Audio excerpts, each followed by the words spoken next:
I'm fine.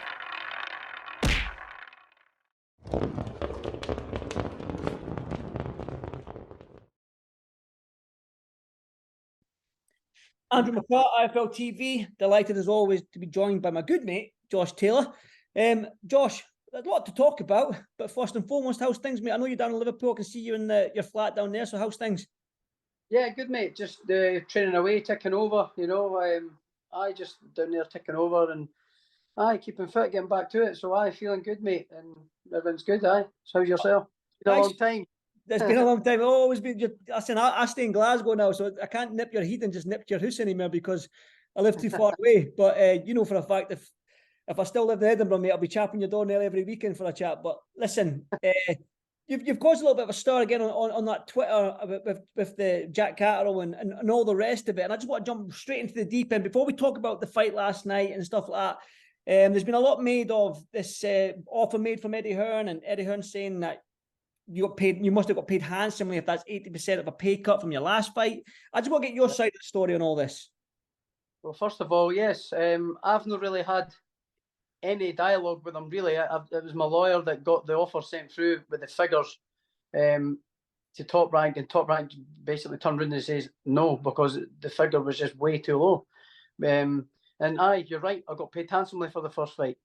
And don't get me wrong, I'm not stupid. When you take your wages go down, you're going to take a part of the game.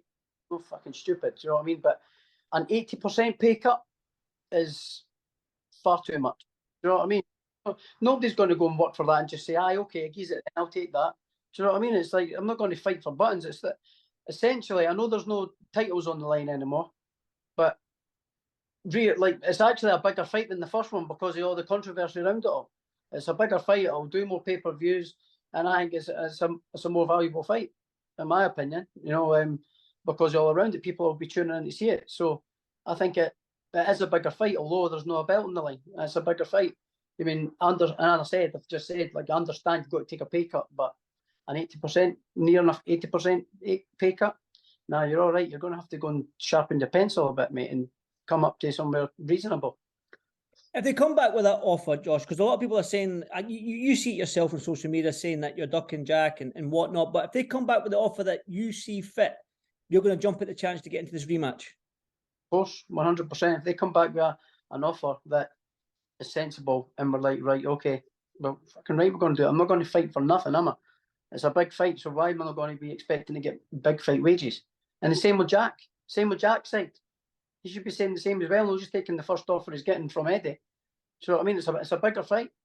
So there's more money on the table. Where would you like this fight to be, Josh? Obviously, the first one was in Glasgow. Jack's probably standing his ground. It will probably be in Manchester. Are you bothered where this fight takes place?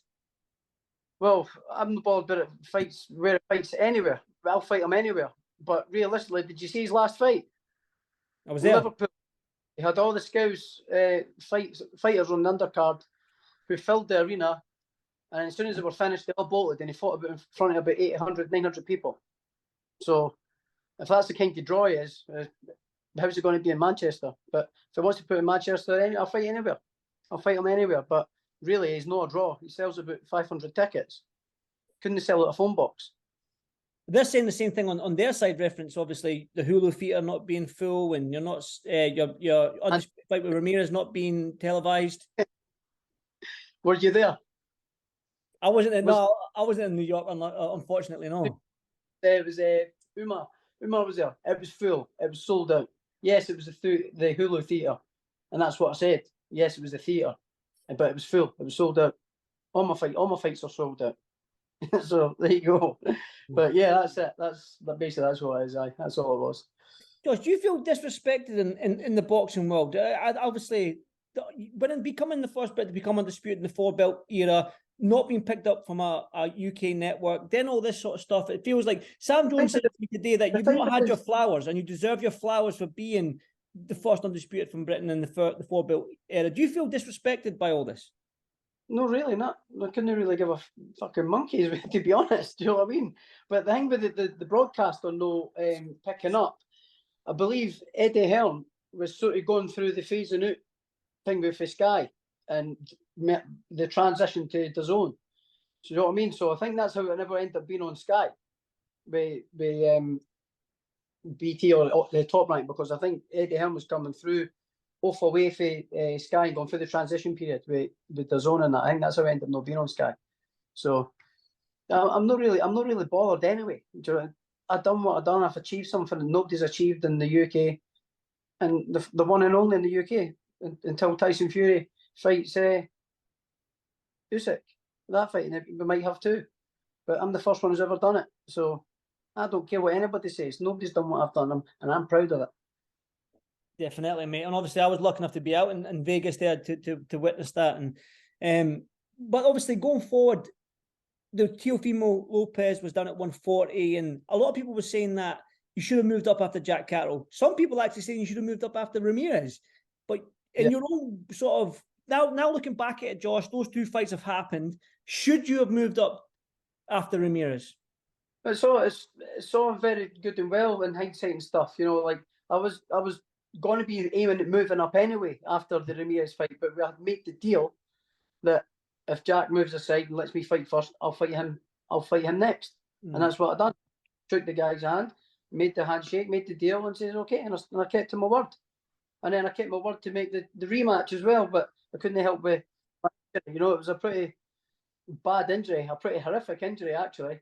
So it took me a long time to recover for that, and I probably should have put the Lopez fight back a wee bit as well. But you know, it's all said and done. It's all been done. But when that happened, instead of Jack waiting and getting and Ben Shalom waiting and getting another date secured and confirmed and ready to go, and he went away and took another fight against someone else in a March date, which then ended up falling through.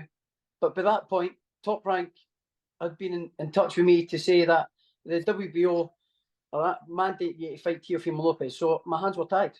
It was either that or get my belt stripped off me. So I thought, all right, I'll fight Teofimo. Let's go. It's a big fight, huge fight. Madison Square Garden as well, so you couldn't really mess up that opportunity, because how many fighters get to fight at the Madison Square Garden as well? Do you know what I mean? I might never get to fight at Madison Square Garden again, or New York again, or America again. So of course I was going to take that opportunity with both hands. You know, it's another thing ticked off my bucket list of the amount I've achieved in the sport. You know, it's like as many fighters, including my own, it was a dream come true fighting in Madison Square Gardens. You know, so I absolutely was going to take the fight, and I had to. My hands were tied, really. You know, it was take the fight or lose your belt. Definitely, you know, so. Exactly, mate. Listen, this fight with Jack, would you caveat it? Sorry. Oh, he's saying, "Oh, I'm not really bothered about belts and this and that. I just want to fight." But then the next interview, he's saying, "Oh, I want to be world champion. My main focus is to be world champion. I'm not really bothered about Josh Taylor." And then he's just flew all the way over there. Never even looked at, never even thought of. Wasted time, wasted journey. He's got nowhere to go. He's trying more at me. And he's got nowhere to go. He's no draw. He sells about 500 tickets. He's not got a belt, and he's not got a fight. So he's got nowhere to go except for me getting him his payday, and that's the reality of it. And his career highlight or claim to fame is crying about a loss for 2 years. What a career I'm proud of. Josh, would you, obviously you're not going to make 140 again, is this going to be at a catch weight or 147?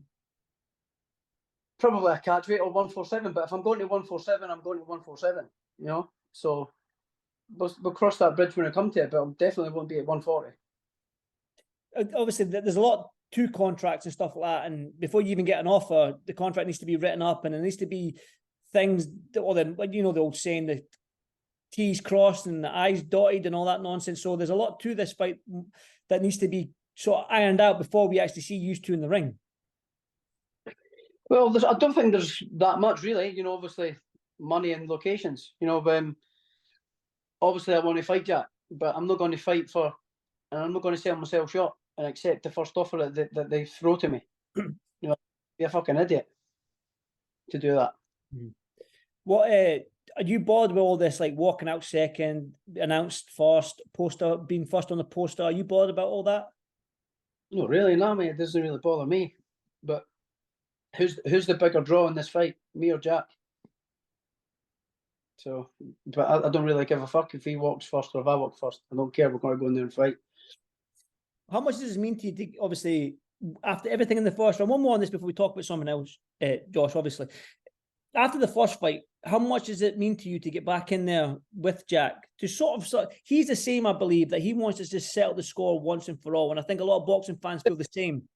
I'm exactly the same. Just want to put it to bed, move on. So, I mean, that's it. Get in there, get him in the ring, and then move on. That's it. Do the fight, beat him again, and then move on with my career. That's it. But obviously, you called out Devin. I don't know if you called out Devin Haney last night after his win. You were very, you praised him over the win, that it was a complete shutout and that basically Prograis never had an answer for him after the middle rounds. And you were very complimentary towards Devin Haney. And then basically said, listen, I'll fight you and I'll give you the fight of your life. Yeah, I mean, talk to me about Devin Haney. First of all, talk to me about the fight itself. In fact, Josh, you've shared the ring with Regis Prograis. You know how good he is. But talk to me how Devin Haney did last night. I thought Devin Haney was brilliant from the very first bell.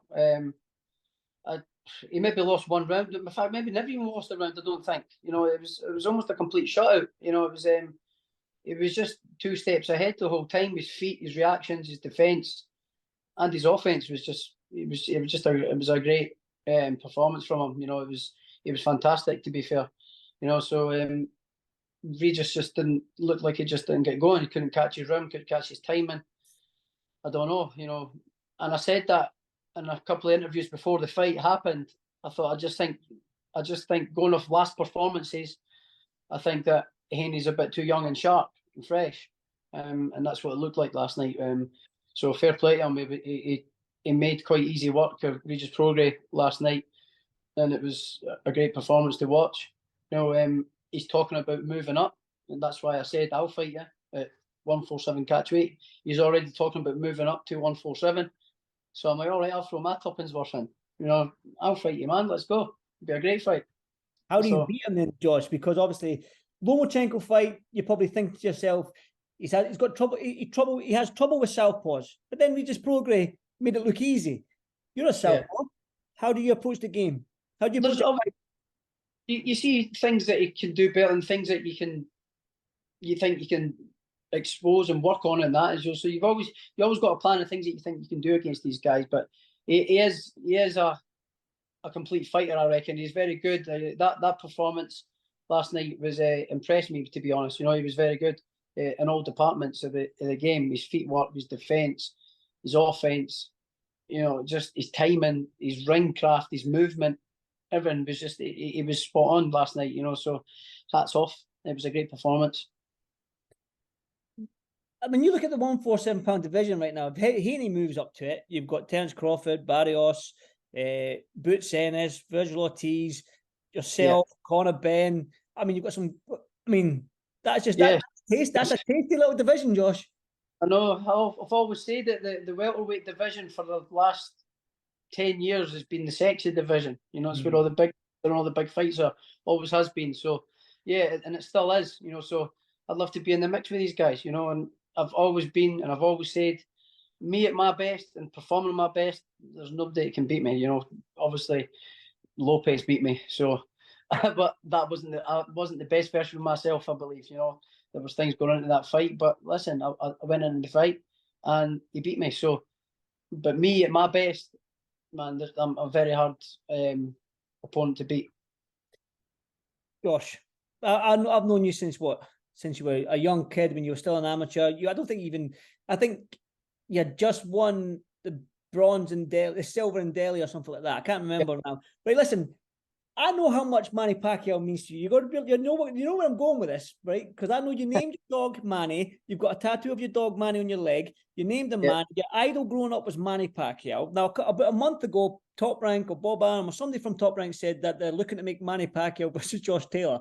Now, when I read that, I was like, Josh would love that, because you've grown up sort of half idolizing that man as a young fighter coming through. Now, how serious was that? And 2 parts to this question: how serious was that offer, if any? And would you jump at the chance to face Manny Pacquiao? Listen, if I got the chance to even stand in the same room as that man, never mind share a ring with him, I would jump at it.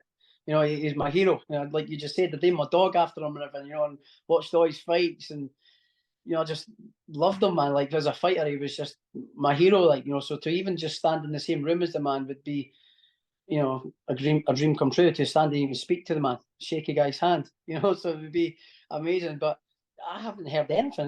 The first I heard or ever saw of it was on Twitter.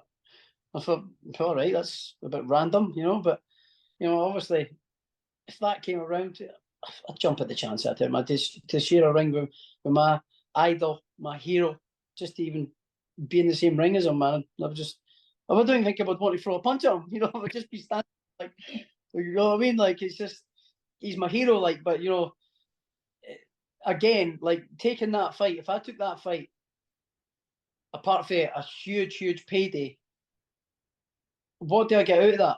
Like, because if I go in there and I win, I beat an old Pacquiao. If I go in there and get beat, it's like you got beat with an old man. Do you know what I mean? So it's like it's kind of a lose-lose situation. But I've not heard anything about it. I've not done anything. But you know, to have the opportunity to share the ring with my hero would be amazing, man. That would be me a happy man. I know. Like I said, I know how much you like that guy coming through, but you said you would never throw a punch at him. And I think, Josh, again, I've known you for a wee while now. I know as soon as somebody hits you in the face, man, yeah, I'm going to say, listen, as soon as Pacquiao hit you in the jaw, man, you'd be like, fuck this, I'm going. Obviously, like, you know what I mean? But I was just saying, like, how it would be feeling. Do you know what I mean? It would be like, the ring with my idol here, man. This is like, pinch me. Do you know what I mean? Is this really happening? That's what it would be like. You know, so, aye, man, like, if anything like that ever came around, man, I could definitely just say, thanks very much, boxing. See you later, die a happy man. Share the ring with my hero. You know what I mean? But Josh, boxing's a funny game, right? You know yourself, boxing is a funny old fighters getting fights just out the blue, and this guy becoming a world champion out the blue, and upsets happening here and whatnot. Now, Conor Benn, Chris Eubank Jr. looks like it's getting close now, this 3rd February date. We don't know what's happening. We're saying we're going to hear some news, and the weeks are dragging on and dragging on. Eddie Hearns came out and said that Conor will be fighting February 3rd, whether it be Chris Eubank Jr. or not, right? So would you chuck your name in the hat for Conor Benn? Because Conor needs a big name as well. He needs this standout opponent. He needs this guy I'll fight anybody, Andrew, but this whole Conor Benn situation stinking. It just stinks. The whole thing just stinks. Like, I don't think you should be boxing. You shouldn't be anywhere near a ring. You've not failed 1 but 2 drug tests, and you've still not explained how it ended up in your system. You know what I mean? So, yeah, I just think the whole thing's been handled really badly. But you know, I would fight anybody, Andrew. You know, I would fight anybody. But I just think that whole situation's stinking. You know, you don't know what's happening. You don't know what's being said. You don't know what's being proven or what. So I can't really say much on it, really, to be honest. But all I know is, as a factor, you failed 2 separate tests, and you're talking about fighting. Do you know what I mean? You shouldn't be anywhere near a ring when you failed 2 separate tests for a substance that we all know now what it is. Like, after those so many times and what's been said about it, we all know what it is now. So looks like it wasn't a mistake. I'm not saying yes or no, but you know, it doesn't look very good. But yeah, I just think the whole situation's been handled really badly, and it is dragging on a bit. I do actually feel a little bit for Conor, because it has been dragged on, but it could have been resolved and done, and it maybe served his ban by now or whatever, you know. But it's not, the whole situation's not been great. Josh, back to you though, mate. Like, you had 1 fight in 2020, 1 fight in 21, 1 fight in 22, 1 fight in 23, 2024. Yeah. Man, what are you hoping for? I just want to get active again. I want to get active again. You know, obviously, I was on a real good roll after the Prograis fight, and then the whole world just came crashing down, didn't it, with COVID and all that crap. So, all the lockdowns and everything. So my career just came to a halt. You know what I mean? It was just not just my career, everybody's sort of career went on hold. You know, so it's been a little bit frustrating because I feel like I was on a real high, coming into my prime, coming into my zone, and then it just got shut down. You know what I mean? Like, I had 3 fights in 3 years, which is shit. Like, you know what I mean? I should be fighting at least 2 or 3 times a year. I want to try and hopefully fight 3 times next year. Might be a better squeeze fighting 3, but definitely 2 at least. Now, listen, you know yourself, and it's going to be a biased jock question because a lot of Scottish boxing fans, we don't get the big nights in Scotland unless Josh Taylor's in town. Will you be fighting in Scotland again next year? I would love to fight back at Scotland, yeah, absolutely. Especially if they're big fights, you know. So, and hopefully in the summer as well, so I can maybe get my Easter Road or the Edinburgh Castle fight. You know, that would be amazing. You know, so aye, absolutely. And I've always said that I always want to keep bringing the big nights to Scotland because we don't really get big shows up there anymore. You know, especially with like a few of the smaller promoters now aren't putting as many shows on anymore. So we're not really getting kind of starved of big events up the road. So if I get the opportunity to fight in Scotland, I'll always fight in Scotland. I think a lot of the Scottish boxing fans, that'll be music to their ears, especially coming into 2024. Because we've got some young prospects coming through. You know, young Matty McHale, he's on the scene. He's doing his thing. He's looking excited. I've been to every single one of his fights so far. He's looking good. So we do have some very talented young fighters coming through. And if they can get on your undercard and get a big exposure, then yeah, absolutely. All the lads, the Commonwealth Games mob, the team, all the lads are all coming through. They're all very, very talented laddies, and they just need the opportunity to showcase them skills. You know what I mean? Like, get on a platform, and if I can give them opportunities by having shows in Scotland, and they can get on undercards, man, and show what they can do and showcase their talent. You know, I'll always, if I have the choice to fight in Scotland, I'll always fight in Scotland if I have the choice for that reason, because it's for Scotland. You know, because we don't get the big shows up there. You ever thought about becoming a promoter after you retire from fighting? Nah, I don't know. Nah, I'm going to be getting into my bikes, I think, mate. I should have known that. Nah, I wouldn't mind. You know, sort of maybe even just helping a couple of fighters, helping out with training them and stuff like that. You know, that'd be quite rewarding. Passing on my knowledge. Every time I'm back home, I like going into Loch End and I pass my knowledge onto the young fighters in the gym, you know, the amateurs, and spend time with them, take them on the pads and coach them and talk to them and speak to them. So that I get a lot of enjoyment out of doing that. So I'd probably do something like that when I'm finished. Is there money in bikes, Josh? Aye, but it all comes out of your own pocket. So maybe no. No. Listen, you probably spent a good fortune on bikes right now, anyway, in your career. So I know how much you enjoy the bikes, you and your dad. But Josh, yeah, listen, one final one from me. Have you got anything you'd like to add? Say anything to the boxing fans? What your plans are for 2024? Have you got anything you'd like to add before we close this up? No, nothing really. Just everybody watching this or seeing this, whether you're a fan or whether you hate me or whatever, I don't care. Have a Merry Christmas and have a great time off. Spend some time with your loved ones and your cherished ones and your family, and yeah, have a good one and have a good New Year, and see you all in the next year. And to my supporters, thank you very much for your support all this way, man. He's a brilliant, so thank you very much. Josh, well said, mate. Listen, fingers crossed we get some fight news for you. And like you said, I hope you fight 3 times next year and you can bring a big fight back to Scotland. That's just me being biased and selfish, I suppose. But that's what I hope. You bring the big fights back to Scotland because I think we need it, especially these young boys coming through. But other than that, Josh, if I don't speak to you before Christmas, you have a great Christmas, you and Danielle and your family. Send my love to them all. And I'll catch you in the new year, no doubt, mate. And you, mate. Nice one, Andy. Cheers, mate. Josh. Thanks, mate. Bye-bye. I'm fine.